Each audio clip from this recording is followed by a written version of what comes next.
Hello students, तो आज हम कंटिन्यू करने वाले हैं जून 2024 के जो हमारे बाकी के क्वेश्चंस बचे हुए हैं उनको।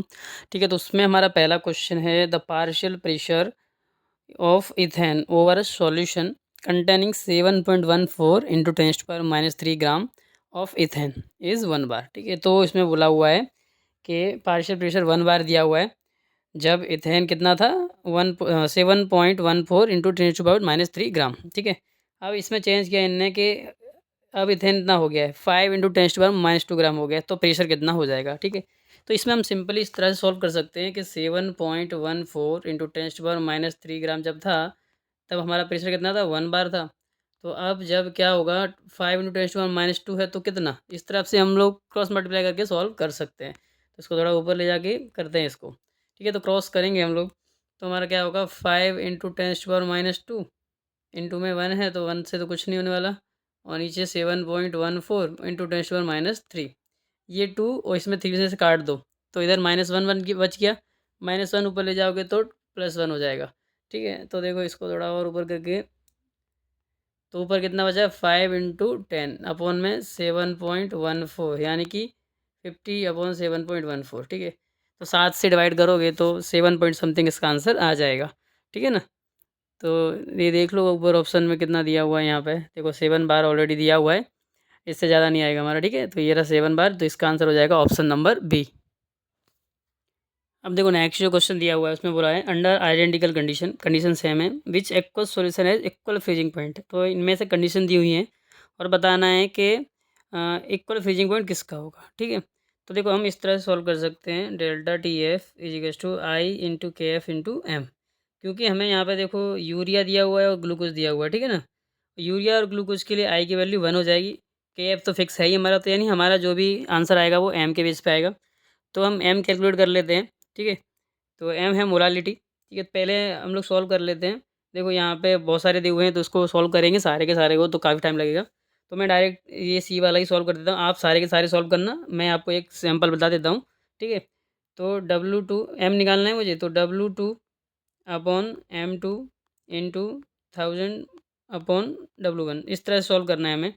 तो अब देखो इस वाले में W2 क्या हो गया 6, ये हमें मल्टीप्लाई में दिया हुआ है। M2 यूरिया का देखो हमको पहले से ही ऊपर लिखा हुआ है, M2 कितना है 60। ठीक है, और वाटर हमको दिया है 100 ग्राम। ठीक है, तो 2 जीरो से ये 2 जीरो गए, ये इससे ये चला गया और 6 वन जा 6, तो ये आ गया हमारा 1। ठीक है, तो ये इतने वाले का तो हमारा आ गया 1। अब दूसरे वाले का निकाल के देखते हैं, इसका निकालते हैं अभी। तो इसके लिए भी हमें W2 वाला W2 कितना है इसमें 18,000 आएगा यहाँ पे। ठीक है, अपॉन में W2 कितना M2 कितना हो जाएगा, ये रहा 180। ठीक है, और कितना ग्राम दिया है हमें वाटर 100 ग्राम दिया हुआ है, तो 2 जीरो से 2 जीरो कटे, इससे ये कटा 18, ये भी एक आया। ठीक है, तो ये हो गया ना हमारा पूरा इक्वल होगा, इक्वल फ्रीजिंग पॉइंट आ जाएगा हमारा इसमें। आप बाकी में भी सॉल्व करके देख सकते हैं, अगर किसी का कुछ अलग आता है तो कमेंट बॉक्स में कमेंट करके ज़रूर बताना। ठीक है, तो इसका आंसर हमारा ऑप्शन नंबर सी दिया हुआ है। अब देखो ये क्वेश्चन फिर से आ गया, ये हम ऑलरेडी हम सॉल्व कर चुके हैं पहले। इसमें पूछा हुआ है आइडियल सॉल्यूशन कौन सा है इसमें से। ठीक है, तो हमें ये दिख ही रहा है यहाँ पे, ये हेक्सेन और हेप्टेन वाला बी ऑप्शन जो दिया हुआ है ये हमारा आंसर हो जाएगा। ठीक है, तो ऐसे हमें एग्जांपल्स दिए हुए हैं काफ़ी, आप एग्जांपल्स याद कर सकते हैं। ठीक है, उसके बेस पे हम आइडियल नॉन आइडियल को डिफरेंशिएट कर पाएंगे। ठीक है, और मैंने लास्ट टाइम बताया हुआ था कि आइडियल क्या होता है, नॉन आइडियल क्या होता है। आइडियल वाले में आपने देखा था जो राउट लो को फॉलो करे, डेल्टा वी उसका क्या आना चाहिए, 0 आना चाहिए। ठीक है, डेल्टा एच की वैल्यू भी क्या आनी चाहिए, 0 आना चाहिए। ठीक है, फोर्स ऑफ अट्रैक्शन के बेस पे बताया था, तो आप वो ध्यान रख सकते हैं। ठीक है, अब देखो नेक्स्ट जो क्वेश्चन दिया है उसमें पूछा गया in which solution solubility of solute decreases with increase of temperature. तो यहाँ बोला है कि अगर हम टेम्परेचर बढ़ा देते हैं तो जो भी सॉल्यूट दिया हुआ है, ठीक है, उसकी सॉल्युबिलिटी क्या हो जाएगी, कम हो जाएगी किसी भी सॉल्यूशन के अंदर।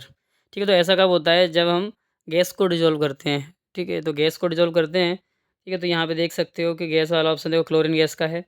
ठीक है, ये तो सॉलिड हो गया ग्लूकोज हमारा, फिर सोडियम इथेनॉल। ठीक है, तो लिक्विड लिक्विड हो गया, ये लिक्विड इंटू लिक्विड है देखो, और ये हमारा अलग है, ये भी अलग है। लास्ट बचा हमारा गैस वाला, ऑप्शन ए में ही बचा है। ठीक है, तो ये जो ऊपर कंडीशन दी हुई है कि अगर हम टेम्परेचर बढ़ाएंगे तो सॉल्युबिलिटी कम हो जाएगी सॉल्यूट की, ऐसा कब होता है, जब हम गैस को डिजोल्व करते हैं वाटर के अंदर। ठीक है, या ऐसा बोल सकते हैं कि जब हम गैस को डिजोल्व करें किसके अंदर, लिक्विड के अंदर। तो इसका आंसर हमारा जाएगा ऑप्शन नंबर ए। अब देखो नेक्स्ट जो क्वेश्चन दिया हुआ है among the given solution which one is the highest boiling point. ठीक है, तो सेम हमारा डेल्टा टी वी निकालना है हमको, फॉर्मूला हमारा क्या रहेगा, IKVM, ठीक है, क्योंकि एम हमारा सेम है, समझ देखो 1M 1M 1M 1M, ठीक है। KB भी हमारे पास सेम ही आने वाला है। बचा आई की वैल्यू, तो यानी हमें आई की वैल्यू के ऊपर से डिसाइड करना है। यूरिया को हम ब्रेक नहीं कर पाएंगे, वैल्यू 1। BaCl2 में 3, ठीक है, 2 Cl बन जाएंगे, एक Ba बनेगा। NaCl 2 भाग में टूटेगा, Na+Cl में 2 बनेंगे। इसके अंदर देखो 4 बनेंगे, बाद 3 Cl, एक Fe, तो आई की वैल्यू 4 आ जाएगी इसके अंदर। तो डी आंसर हमारा हो जाएगा, क्योंकि आई की वैल्यू जिसमें ज़्यादा होगी उसका बॉइलिंग पॉइंट क्या हो जाएगा, सबसे ज़्यादा हो जाएगा, ठीक है। तो इस हिसाब से हमारा आंसर आएगा ऑप्शन नंबर डी। अब देखो नेक्स्ट क्वेश्चन हमारा क्या है, which metal can not be produce H2 gas by reaction with HCl, ठीक है। अब यहाँ पे हम लोग को कंपेयर करना है हाइड्रोजन के साथ में, जो हमारा स्टैंडर्ड इलेक्ट्रोड पोटेंशियल है उसके साथ में, ठीक है। तो उससे ऊपर वाले जो होंगे, ठीक है, ऊपर वाले जो होंगे वो हाइड्रोजन गैस प्रोड्यूस नहीं करेंगे। जैसे हमारा पूरा सीरीज था ना, इलेक्ट्रोकेमिकल सीरीज, मान लो यहाँ पे हमारा हाइड्रोजन है, तो हाइड्रोजन के ऊपर वाले जो भी होंगे वो क्या नहीं कर पाएंगे, उसको, उसमें से हाइड्रोजन गैस प्रोड्यूस नहीं कर पाएंगे, ठीक है। तो which metal can not be produce H2 gas by reaction with HCl, ठीक है। तो ऊपर कौन होता है हमारा, हमको पता है कॉपर होता है, ठीक है। पर अब कुछ बच्चे बोलेंगे कि यहाँ तो देखो वैल्यू माइनस में दी है सबकी, और माइनस वाले तो यहाँ नीचे होते हैं, ठीक है। पर उसमें आप ध्यान रखना कि जो कॉपर है वो इस तरह से दिया होगा, Cu2+ + 2 इलेक्ट्रॉन, ठीक है, फिर आगे कॉपर दिया होगा। पर यहाँ उल्टा दिया हुआ है, तो जब आप इसको उल्टा इस तरह से बनाओगे तो इसकी वैल्यू प्लस हो ही जाएगी, ठीक है। तो उस हिसाब से आप देख सकते हो। तो यहाँ आंसर ये हमारा बी आने वाला, कॉपर, जो कि हमें इलेक्ट्रोकेमिकल सीरीज़ में हाइड्रोजन के ऊपर मिलेगा, जो इसमें से हाइड्रोजन गैस प्रोड्यूस नहीं कर पाएगा। बाकी जो दिए हैं वो आपको सेम बुक में जो दिए हैं वैसे के वैसे दिए हैं, वैल्यू भी माइनस में है, ठीक है। तो हम इसको खाली थोड़ा सा चेंज रखना पड़ेगा हमें। इसको प्लस बनाने के लिए क्या करेंगे हम, कॉपर को प्लस बनाने के लिए इसको चेंज कर देंगे, ठीक है। चेंज कैसे होगा, अभी Cu से Cu2+ दिख रहा है आपको, वहाँ हो जाएगा Cu2+ + 2 इलेक्ट्रॉन, ठीक है। उल्टा हो जाएगा तो वैल्यू भी उल्टी हो जाएगी, प्लस में चली जाएगी। वैल्यू जैसे प्लस में जाएगी वैसे क्या हो जाएगा, ठीक है, ये हाइड्रोजन गैस नहीं निकाल पाएगा। तो इसका आंसर हमारा आएगा कॉपर, ऑप्शन नंबर बी। अब देखो ये क्वेश्चन आया, ये हम ऑलरेडी पहले भी सॉल्व कर चुके हैं। तो standard electric potential for Daniell cell is 1.1 volt, what will the starter gives energy. तो उसमें हमारा फॉर्मूला था delta G - -NF E cell, ठीक है। तो ये हम ऑलरेडी देख चुके हैं पहले, ठीक है। माइनस एन कितना होगा, यहाँ पे इलेक्ट्रॉन एक्सचेंज आपको दिख रहा है 2 हो गया। एफ आपको यहाँ दिया हुआ है, ये रहा 96487 इंटू 1.1। इसको जब आप सोल्व करेंगे तो आपका ये आ जाएगा, देखो ये वाला, ठीक है ना। तो ये हमारा आंसर हो जाएगा 212.27, ठीक है। पहले हमारा ये पूरा का पूरा आएगा, फिर हम उसको किलो जूल में कन्वर्ट कर देंगे ना, पॉइंट लगा के। तो इसका आंसर हमारा आ जाएगा ऑप्शन नंबर ए।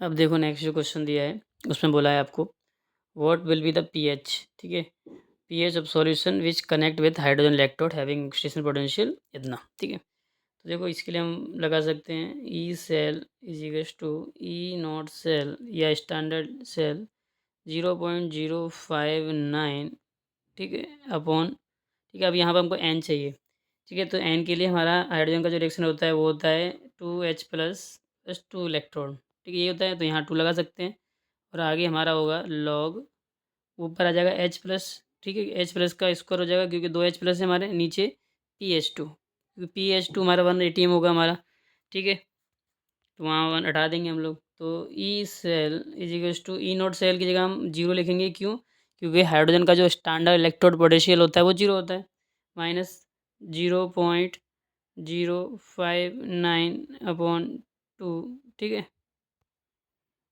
उसके बाद देखो आगे क्या करना है, देखो यहाँ पे हमारा है log H+, ठीक, और उसका H का स्क्वायर है, 2 आगे ले आओ और log H+ पीछे रहने दो, और 2 से 2 कैंसिल कर दो, ठीक है। तो अभी हमारा बचेगा E cell is equals to 0 हट गया -0.059, ठीक है। पूरा लेना हो तो 0.591 भी ले सकते हो आप, ठीक है। 1 लिखना हो तो 1 लिख सकते हो, नहीं लिखना हो तो कोई बात नहीं है, ठीक है। 2 तो कट गया, अब बचा log H+, ठीक है। यहाँ तक समझ में आया सबको। अब ये जो माइनस है यहाँ पे ये वाला, और ये log H+ है, तो माइनस log H+ ही क्या होता है, pH होता है, ठीक है। क्योंकि हमको सवाल में pH पूछा है, तो हम pH में कन्वर्ट कर लें इसको। तो हमारा हो जाएगा ई सेल इक्वल्स टू, ठीक है, 0.0591 इंटू pH। और ये माइनस जो था और log H+ जो तो pH में चला गया है ना। अब थोड़ा और ऊपर लो, अब ये ई सेल हमको दिया हुआ है ऊपर, जो हमने देखा था, देखो कितना दिया हमको 0.177, ठीक है।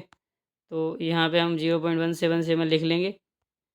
तो ये हमारा 0.177 equals to 0.0591 into P H निकालना है। तो पी एच को क्या करो, सब्जेक्ट बना लो। तो P H equals to 0.177 upon 0.0591, इसको सॉल्व करोगे, ठीक है, तो हमारा आंसर आ जाएगा। ठीक है, ये 3 2 जैसे पूरा एग्जैक्ट 3 नहीं आएगा, थोड़ा 2.9 समथिंग कुछ आएगा हमारा आंसर। ठीक है, तो इसका आंसर हो जाएगा 3। आप कैलकुलेट करके देख सकते हो। ठीक है, जिसको भी किसी चीज़ का इसमें डाउट होता है तो वो कमेंट बॉक्स में कमेंट जरूर करें। अब हमें दिया है question, which act as reducing agent when dry cell is working. तो यहाँ ड्राई सेल मतलब जिसको हम हिंदी में बोलते हैं शुष्क कोष। तो उसका जो हमारा ऑल ओवर एक्शन होता है वो कुछ इस तरह से होता है। ठीक है, जिंक मर्क्यूरी, ठीक है, जिंक एमालगम प्लस HgO, ठीक है, और इसमें से बनता है ZnO प्लस Hg। इस तरह का कुछ रिएक्शन हमारा रहता है। ठीक है, तो इसमें क्या हो रहा है कि मर्क्यूरी देखो HgO से Hg में चला गया, है ना। तो ये क्या हो गया, इसका रिडक्शन हो गया। करवाया किसने, इसने ही करवाया ना, जिंक नहीं करवाया। तो हमारा इसका क्वेश्चन ये पूछा है कि रिड्यूसिंग एजेंट की तरह कौन काम कर रहा है ना। तो रिड्यूसिंग एजेंट की तरह हमारा यहाँ पे जिंक काम कर रहा है। तो इसका आंसर आएगा हमारा ऑप्शन नंबर ए। अब नेक्स्ट क्वेश्चन दिया है, the electronic conductance does not depend. देखो इलेक्ट्रॉनिक कंडक्शन जो होता है यानी कि विद्युत चालकता जो होती है किस पर डिपेंड नहीं करती है। तो वो हम पहले पढ़ चुके हैं कि जो उसकी सांद्रता होगी मतलब कि कंसंट्रेशन होगा उस पर डिपेंड नहीं करेगा। करेगा किस चीज़ पे, कि मेटल हमारा किस टाइप का है, टेम्परेचर बढ़ा रहे हैं घटा रहे हैं, ठीक है, इलेक्ट्रॉन्स कितने आ रहे हैं हमारे पास, उस हिसाब से हम उसमें देखते थे। तो देखो ऑप्शन ए दिया हुआ यहाँ पे, the nature and structure of metal. हाँ, तो देखो इस पर डिपेंड करेगा। ठीक है, हमें पूछा डज नॉट है ना, तो यहाँ इस पे तो करेगा, टेम्परेचर पे भी करेगा। फिर बोला नंबर ऑफ बैलेंस इलेक्ट्रॉन, इस पे भी करेगा। ठीक है, फिर डी दिया है हमको कंसंट्रेशन ऑफ इलेक्ट्रोलाइट, कंसंट्रेशन पे नहीं करेगा। ठीक है, वो पूछा ये डज नॉट डिपेंड, तो आंसर ये आ जाएगा हमारा डी। तो इसका आंसर है हमारा ऑप्शन नंबर डी कि कंसंट्रेशन पे डिपेंड नहीं करेगा। अब देखो नेक्स्ट क्वेश्चन दिया हुआ है, how much electricity in terms of Faraday, है ना। फेराडे के टर्म में इलेक्ट्रिसिटी बतानी है कब, जब if required to produce 2.7 gram of aluminium from molten Al2O3। ठीक है, जब एल्यूमिनियम कितना लिया हो हमने, 2.7 ग्राम लिया हो। देखो Al2O3 से जब हम कन्वर्ट करते हैं तो Al3+ में जाता है, मतलब चेंज आता है 3 इलेक्ट्रॉन का, और वही 3 इलेक्ट्रॉन क्या है, 3 फेराडे। ठीक है, तो यहाँ पे देखो, यहाँ पे एल्यूमिनियम कितना होता है, एल्यूमिनियम का जो मास होता है वो 27 ग्राम होता है, हमको क्वेश्चन में भी दिया हुआ है। तो जब 27 ग्राम हम एल्यूमिनियम यूज़ कर रहे हैं तो 3 फेराडे बन रहा है। ठीक है, इलेक्ट्रिसिटी कितना है, 3 फेराडे बनना है। तब उन्होंने बोला 2.7 जब यूज़ करोगे तो कितना बनेगा। ठीक है, तो क्रॉस मल्टीप्लाई कर लो। तो इसमें क्या आ जाएगा, 2.7 इंटू 3/27। ये पॉइंट हटाओ, नीचे 10 लगाओ। ठीक है, 27 से 27 काट दो, 3/10 कितना हो जाएगा, 0.3। ठीक है, तो 3/10 तो आ जाएगा हमारा 0.3 आंसर आ जाएगा इसका। तो देखो ऑप्शन में कहाँ दिया हुआ है, पहली ऑप्शन में दिया हुआ है आपका 0.3। ठीक है, तो इसका आंसर आ जाएगा हमारा 0.3। अब देखो नेक्स्ट क्वेश्चन दिया हमें, विच ion has highest magnetic moment. ठीक है, हाईएस्ट मैग्नेटिक मोमेंट कैसे निकालते थे, म्यू इक्वल्स टू रूट में n+2। इस तरह से हमारा फॉर्मूला था। तो मतलब जिसमें n की वैल्यू ज़्यादा आएगी उसका ये वैल्यू क्या आ जाएगा, ज़्यादा आ जाएगा। n मतलब होता है हमारा अनपेयर्ड इलेक्ट्रॉन। ठीक है, अयुग्मित जो इलेक्ट्रॉन होंगे उसके हिसाब से हम निकाल पाएंगे। तो देखो यहाँ पे सबसे ज़्यादा किसमें होंगे, अब टाइटेनियम जो है वो हमारा आता है कितने नंबर पे, 22 नंबर पे। ठीक है, इसका इलेक्ट्रॉनिक कॉम्बिनेशन हमारा बनेगा 4s2 3d2। ठीक है, इसका भी निकाल लो। कोबाल्ट हमारा होता है 27 पे, तो इसमें बनता है हमारा 4s2 3d7, है ना। क्रोमियम हमारा आता है 24 नंबर पे। ठीक है, तो इसका हमारा बनेगा 4s2 3d4, और ये हमारा होता है 26 नंबर पे, तो 4s2 3d6। ठीक है, 26 पे तो 6 आ जाएगा।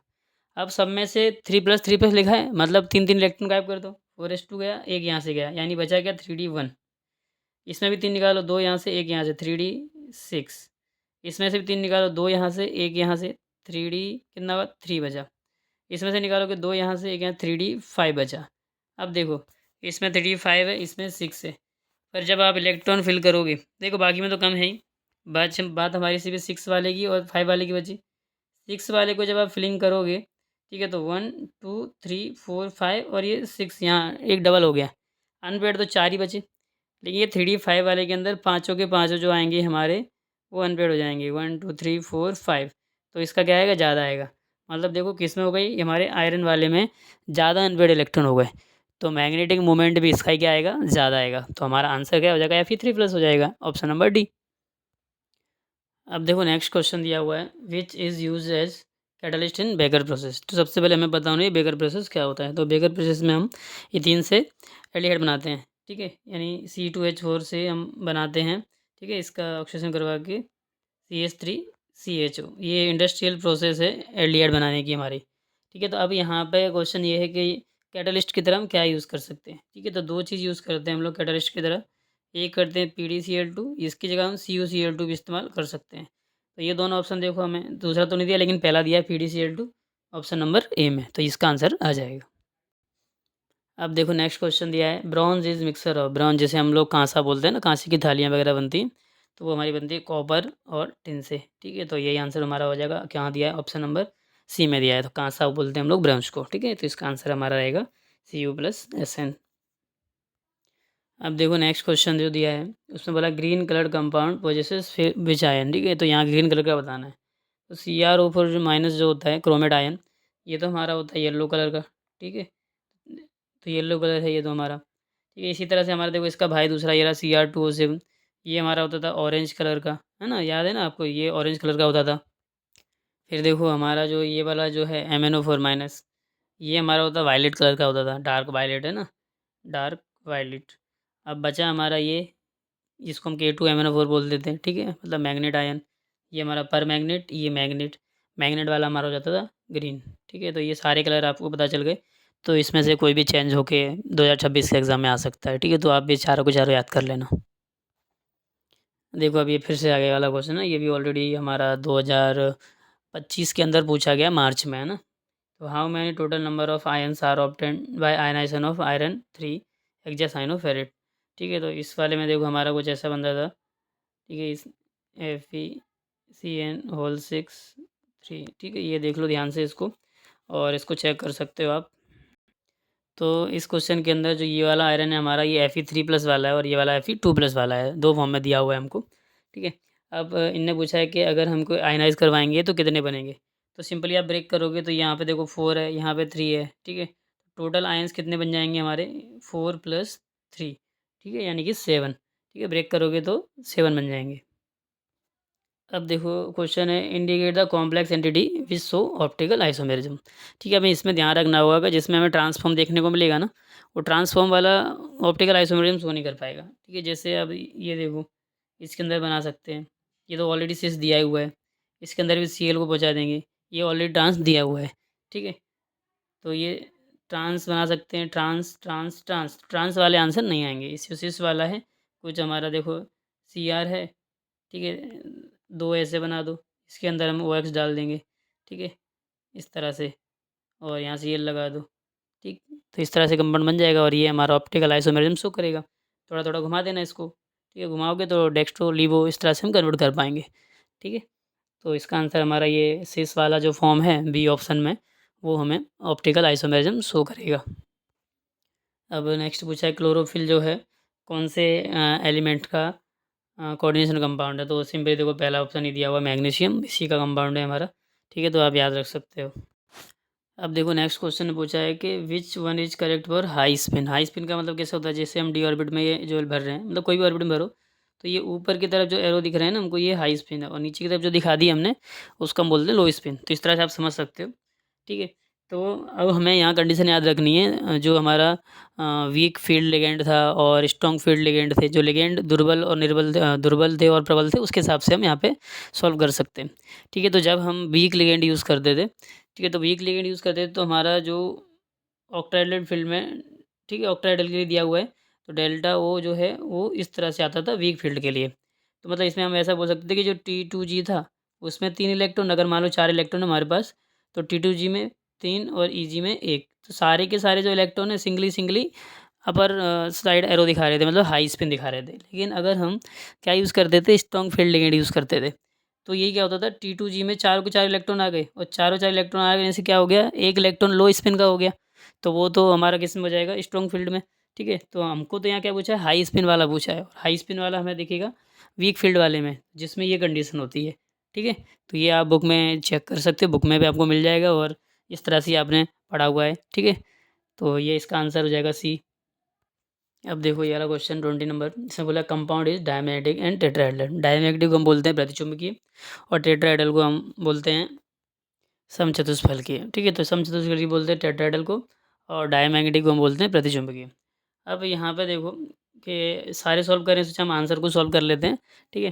तो ये आंसर हमको दिया हुआ है, इसमें जब आप निकालोगे तो 4 हो गया, इसका निकल को हमने मान लिया x, ये -4 इक्वल्स टू 0, ये कट गया तो x का हमारा कितना आ गया 0 आ गया ऑक्सीडेशन नंबर। तो यानी इलेक्ट्रॉन हमको यहाँ काटने ही नहीं है। तो जब निकल का आप ऑक्सीडेशन इलेक्ट्रॉनिक कॉन्फ़िगरेशन लिखोगे तो हमारा आएगा आर्गन 4s2 3d8, समझ गए। इस तरह से होगा। हमें यहाँ CN दिया हुआ है, देखो CN दिया हुआ वहाँ पे, तो स्ट्रॉन्ग फील्ड लिगेंड है हमारा यहाँ, ठीक है। तो क्या अब हमें यहाँ स्ट्रॉन्ग फील्ड लिगेंड दिया हुआ है, तो जब हम ये जब NiCN वाला भाग लिखेंगे हम, ठीक है। आगे हमारा ये K4 भी है, ठीक है। ये थोड़ा नीचे चला गया है, K4 दिया हुआ है हमें यहाँ, ठीक है। K4 लिख लो, थोड़ा ये स्किन का इशू हो रहा है ना, ठीक है। तो जब हम इसमें करेंगे तो जो d ऑर्बिटल हमारा है 1 2 3 4 8 इलेक्ट्रॉन तो यहाँ पेयर हो जाएंगे हमारे, ठीक है। 4s वाले जो 2 इलेक्ट्रॉन थे ना वो भी हमारे इसके अंदर ही आ जाएंगे, समझो। यहाँ पे एक नया चीज़ है कि निकल का 0 ऑक्सीजन स्टेट है और हमारे पास स्ट्रॉन्ग फील्ड लिगेंड है, तो 4s के जो इलेक्ट्रॉन्स हैं हमारे वो कहाँ आ जाएंगे 3d के लास्ट वाले भाग में आ जाएंगे। तो मतलब d हमारा पूरा का पूरा भर जाएगा, ठीक है। फिर आगे जो खाली बचेगा वो 4s और ये p बचेगा, ठीक है। 3 बचे हमारे पास, ये 4s बचा और ये p बचे। तो अब क्योंकि हमें यहाँ पे कितना CN 4 दिए हुए हैं, तो एक CN यहाँ, एक यहाँ, एक यहाँ, एक यहाँ, मतलब हमारा बना sp3, ठीक है। क्या हाइब्रिडाइजेशन क्या हो जाएगा sp3 हो जाएगा। और sp3 को हम क्या बोलते हैं टेट्राहेड्रल या समचतुष्फलकीय या सिर्फ चतुष्फलकीय, ठीक है। और इलेक्ट्रॉन यहाँ पे सारे के सारे पेयर हैं तो डायमैग्नेटिक हो गया, मतलब कि प्रतिचुंबकीय हो गया। तो हमारा आंसर ये आ जाएगा, बाकी भी आप चेक कर सकते हैं, ठीक है। तो हमारा आंसर ये रहेगा। अब हमें यहाँ पे क्वेश्चन दिया हुआ है for a certain reaction k की वैल्यू दी है, ठीक है। यूनिट दिया ये, तो ऑर्डर निकालना है। तो ऑर्डर हम जनरली यूनिट के हिसाब से करते हैं, ठीक है। तो आपको जो 0 ऑर्डर था यानी कि शून्य कोटि, उसमें था हमारा मोल, लीटा इनवर्स, सेकंड इनवर्स। तो देखो ऐसा दिया नहीं, ये तो दिया ही नहीं है, ठीक है। फिर हमारा जो फर्स्ट ऑर्डर का था उसमें सिर्फ था सेकंड इनवर्स, और जो हमारा क्या था सेकंड ऑर्डर का था उसमें था mole inverse, litre, second inverse, ठीक है। अब देख लो इनमें से कोई है, कोई भी नहीं है, ठीक है। तो ये 3 ऑप्शन, ये बचा क्या, यही बचा, यही आंसर आ जाएगा। अब बाकी इसका भी निकाल के आप ट्राई कर सकते हैं, ठीक है। तो इसका आंसर आएगा हमारा ऑप्शन नंबर डी। अब देखो नेक्स्ट क्वेश्चन दिया हुआ है हमें, reaction A+B gives C is second order A and 0 order B। तो देखो रेट बनाओ इसके लिए कि A का हमारा सेकंड ऑर्डर है, B का हमारा 0 ऑर्डर है, तो B का में कुछ भी चेंज करोगे तो कुछ फर्क पड़ने वाला नहीं है, तो चेंज होगा A में, उससे फर्क पड़ेगा। तो मैं ये how is the rate affected when a concentration of A is double. A को अब हमने क्या कर दिया, डबल कर दिया, ठीक है। तो ये R' बना लो कि ये हो गया 2A का स्क्वायर, ठीक है। B में कोई भी चेंज करोगे कोई मतलब नहीं है, क्योंकि उसका एक ही हो जाएगा टोटल ना, क्योंकि किसी की पावर 0 होती है तो वो 1 बन जाता है, ठीक है। तो अभी यहाँ कितना हो जाएगा 2 का स्क्वायर 4, 4 के A स्क्वायर हो जाएगा, यानी 4 गुना हमारा पहले वाले से हो जाएगा। तो इसका आंसर देखो ये रहा 4 गुना वाला, ठीक है, ऑप्शन नंबर ए। ठीक है। अब नेक्स्ट क्वेश्चन हमारा है in the presence of catalyst the heat evolve और एब्जॉर्ब। देखो जब कैटलिस्ट डालते हैं तो हीट का जो निकलना है या इसको हम ले रहे हैं उसमें कोई चेंज आता नहीं है, ठीक है। तो अनचेंज ही रहेगा। तो देखो यहाँ ऑप्शन अनचेंज वाला कहाँ दिया है, बी में दिया हुआ है रिमेन अनचेंज, तो ऑप्शन नंबर 20 का आंसर हो जाएगा। अब देखो नेक्स्ट क्वेश्चन जो है for a first order reaction half life period दिया हुआ है 5 minute, what time take to 99.9% completion of reaction. देखो फर्स्ट ऑर्डर रिएक्शन है, ठीक है। तो फर्स्ट ऑर्डर रिएक्शन के लिए हमारा के होता है 0.693/t हाफ, तो इससे हमारा निकल आएगा हमारा के, तो 0.693/t हाफ मतलब 5, इसे डिवाइड करोगे तो कितना आएगा 0, 5 एकम 5, ठीक है। फिर 5 एकम 5, 5 ये 15, ठीक है, 5 अठे 40, 5 अंक 30, ठीक है। तो 0.1386 ये हमारा ये आ गया के, ठीक है। के की वैल्यू आएगी हमारी। अब हमें निकालना क्या है, हमें निकालना है what time it will be take to 99.9% completion of reaction, ये निकालना है, ठीक है। तो अभी हम फॉर्मूला लगाते हैं, ठीक है। तो T is equals to 2.303/k। देखो के टी निकालना था इसलिए डायरेक्ट मैंने यहाँ से यहाँ पहुँचा दिया टी को, बाकी फॉर्मूला हमारा होता था के is equals to 2.303/t log R0/RT, इस तरह का हमारा फॉर्मूला होता था, ये वहाँ होता था, ठीक है। पर क्योंकि मुझे टी निकालना है तो मैंने टी को डायरेक्ट वहाँ भेज दिया है, ठीक है। तो ये हो गया 2.303। के की वैल्यू अभी हमने निकाली 0.1386 लॉग आर नोट क्या होगा, टोटल 100 होगा। कंप्लीट कितना हो गया 99.9, मतलब बचा कितना 0.1। ये पॉइंट हटाओगे तो ऊपर जीरो लग जाएगा, यानी 1000 हो गया, ठीक है। अब आगे देखो, तो 2.303 अपॉन 0.1386, अब ये हो जाएगा मेरा, ये 10⁻³ दिखा सकते हैं इसको हम 1000 को, तो हो जाएगा 3 log 10, और log 10 की वैल्यू 1 होती है। मतलब अब हमें सिर्फ क्या करना है, मल्टीप्लाई करना है कितने से, 3 से। 2.303 इंटू 3 अपॉन में ये 0.1386, इसको डिवाइड करो आप। इसका लगभग आपको वो कैलकुलेटर में क्या करेंगे अपने, तो इतना आ जाएगा लगभग 49 पॉइंट समथिंग आएगा इसका, ठीक है। तो इसका आंसर जो है वो आपको ये दिखा है यहाँ पे 50 दिया हुआ है ना, तो ये आंसर आप देख कर सकते हो। बाकी कैलकुलेट कर लेना आप कैलकुलेटर से, या खुद से सेल्फ कैलकुलेट कर सकते हो, ठीक है। तो इसका आंसर आ जाएगा हमारा ऑप्शन नंबर ए। अब देखो लास्ट क्वेश्चन जो है हमारा, इसमें पूछा है what is the value of slope plot in L N K upon L N K का 1/t के साथ स्लोप बनाते हैं उसमें, ठीक है। तो स्लोप बताना कितना होगा, और ई ए की वैल्यू हमको ये दी हुई है। तो इसमें स्लोप जो हमारा होता था, मतलब कि ढाल, वो होता था minus E A upon R, ये होता था। ई ए की वैल्यू दी है अपने को, माइनस तो पहले से लगाई है, 33.256 अपॉन 8.314, ये डिवाइड करोगे तो 8 चौक 32, यानी 4 तो आंसर आने वाला है। तो 4 देखो सो ऑप्शन सी में दिया ही हुआ है, ठीक है। तो इसका आंसर हो जाएगा ऑप्शन नंबर सी। तो ये हमारा कंप्लीट हो गया है, और जिन लोगों ने अभी तक हमारे चैनल को सब्सक्राइब नहीं किया है वो सब्सक्राइब कर दें। और एग्ज़ाम आपकी आई गई है, तो सबको एग्ज़ाम के लिए बेस्ट ऑफ लक, अच्छे से लिख के आना सब लोग, एक भी क्वेश्चन छोड़ना नहीं है, ठीक है। और जम के लिख के आना, ठीक है। जो क्वेश्चन आपको एकदम लग रहे हैं कि टाइम ज़्यादा ले रहे हैं, उनको पहले मत करना, उनको लास्ट के लिए रखना, ठीक है। तो सॉल्व अच्छे से करना है, कुछ छोड़ना नहीं है, क्वेश्चन छोड़ना बिल्कुल भी नहीं है, ठीक है, ये ध्यान रखना। और सब ईजी आने वाला है पेपर में, इतना तो आपको पता ही है, ठीक है। रिपीट होने वाले हैं क्वेश्चन सारे के सारे, सिर्फ 1-2 क्वेश्चन होंगे, वो आप देख लेना, उनको आप ऑप्शंस में निकाल सकते हो, ठीक है। पर ज़्यादा दिमाग लगाने की ज़रूरत नहीं है, पुराने पेपर्स अच्छे से सॉल्व करो, उसमें से ही आपका 80 to 90% होगा, ठीक है। बाकी 10% थोड़ा बहुत नया हर साल देते हैं, तो पेपर तो ऑल ओवर ईजी होने वाला है, बस आप अच्छे से लिख के आना, ठीक है। तो सबको मेरी तरफ से ऑल द बेस्ट, और अच्छे से लिख के आना है सबको।